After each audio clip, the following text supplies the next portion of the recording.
दोस्तों भीम बाबा के लिए हमने सोचा क्या है वही गीत का अंदाज कि नदिया के बीच जैसे नैया डोले वो सही मोर सैया डोले। अरे लेहल संविधान बाबा जी बहुत विद्वान बाबा जी बहुजन के जान बाबा जी कैले ऐलान बाबा जी क्या ऐलान किए? अरे 3 को बचाने बोले हो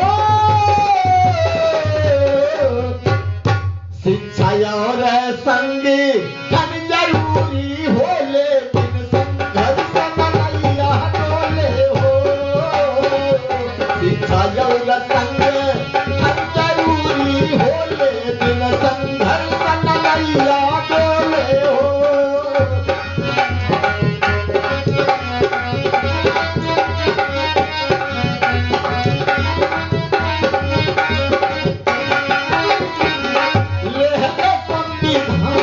बाबा जी बहुत विद्वान बाबा जी बहुजन के जान बाबा जी कैले ऐलान बाबा जी 3 को बचाने बोले क्या? शिक्षा और संगे जरूरी हो लेकिन संघर्ष नैया डोले हो। जरूरी हो लेकिन संघर्ष नैया डोले हो।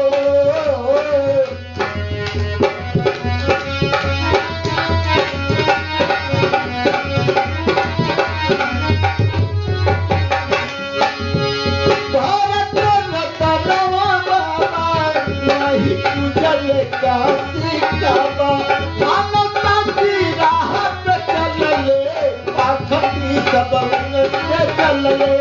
शिक्षा कानून कलमिया की ताकत दिखाई दिहले समता समानता के चाहिए बिहार में बताई दिहले। क्या क्या दुख दैया झेले शिक्षा और संगठन जरूरी हो